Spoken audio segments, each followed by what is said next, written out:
ظاہر ہے کہ جس طرح مرتب اور جلسے اس طرح آج کل ہوتے ہیں، دور رسالت مآب میں اس طرح کا تو رواج تھا ہی نہیں۔ اب جتنے بھی مسالک اور مذاہب کے اندر ہوتے ہیں، پروگرام ہیں، جلسے ہیں، تقریبات ہیں، جلوس ہیں، تو اس طرح کا سٹائل اس دور میں تو یقیناً تھا نہیں۔ مرور زمانہ کے ساتھ جو یہ چیزیں آ گئی، لیکن روح اگر وہی ہے تو اختلاف نہیں ہے۔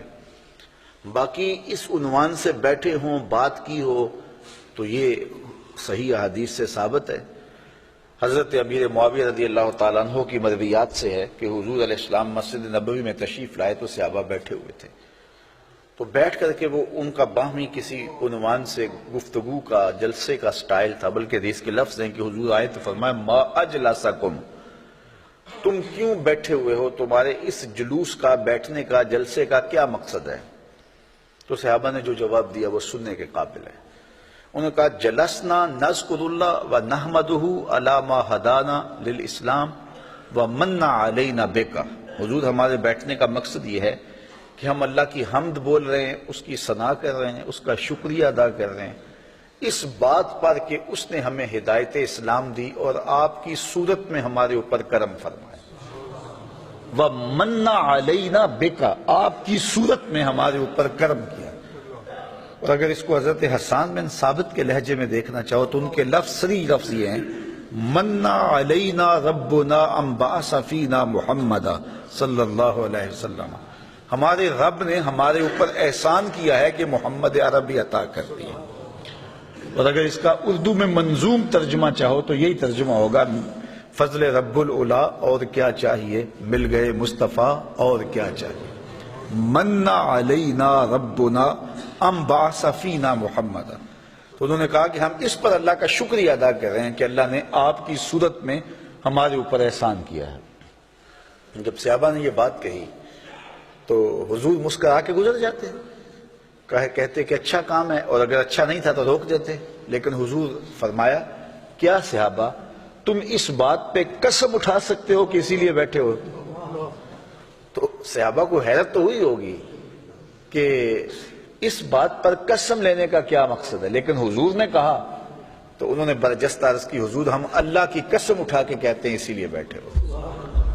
حضور نے باقاعدہ حدیث میں آتا ہے، مسلم کی روایت ہے، سنن نسائی میں ہے، باقی کتب حدیث میں ہے، حضور علیہ السلام نے ان سے قسم مانگی مجھے قسم دو کہ تم اسی لیے بیٹھے ہوئے ہو۔ تو صحابہ نے عرض کی حضور ہم اللہ کی قسم اٹھا کے کہتے ہیں ہم اسی لیے بیٹھے ہیں۔ تو حضور نے قسم مانگی ان سے، اور انہوں نے سب نے باقاعدہ قسم دی ہم اللہ کی قسم اٹھاتے ہیں،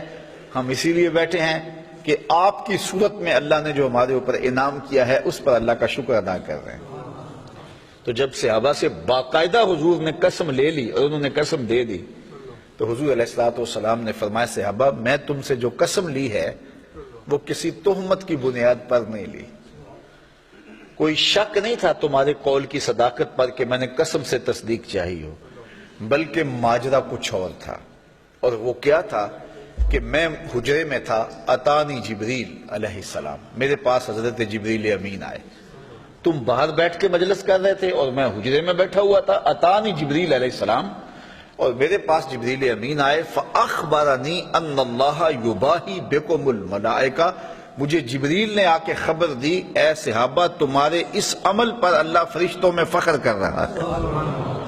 تمہارے اس عمل پر، فاخبرنی ان اللہ یباہی بکم الملائکہ، تمہارے اس عمل پر اللہ فرشتوں میں ناز کر رہا ہے، فرشتوں میں فخر کر رہا ہے کہ میں نے ان کو ایک نعمت دی تھی، کتنے قدردان ہیں کہ اب بھی بیٹھ کے اس کا شکریہ ادا کر رہے ہیں۔ اللہ اکبر۔ تو مجھے بتائیے آج اگر میں اور آپ بیٹھ جائیں اور جمع ہو جائیں، چلو بیٹھنے کی جگہ پر چراغاں بھی کر لیں، نیچے اچھی چٹائیاں بھی بچھا لیں، اب اتنی آوازیں نہیں ہیں کہ زور سے بول کر آخری شخص تک آواز پہنچائی جائے، چلو سہولت کے لیے لاؤڈ سپیکر بھی لگا لیں، کوئی دور و نزدیک سے لوگ آئے ہیں ان کے لیے کوئی کھانے کا، شیرینی کا انتظام بھی کر لیں، تو اس میں کیا قباحت ہوگی؟ یہ کیا بالکل اسی مجلس کا تسلسل دکھائی نہیں دیتا؟ ہاں اگر ضد ہے تو اس پر بڑی باتیں کی جا سکتی ہیں اور کی بھی جاتی ہیں، لیکن اگر ضد نہیں ہے، انصاف کی نظر سے دیکھا جائے تو اگر اسی عنوان سے میں بیٹھ جاؤں اور آپ بیٹھ جائیں اور ہم جو ہے وہ اپنے رزق سے اس کے لیے کوئی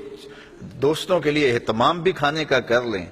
اور حضور علیہ السلام کی سیرت کو عنوان چھیڑ لیں، فضائل و مناقب کی باتیں کر لیں، تو اس میں کوئی قباحت نہیں ہوگی۔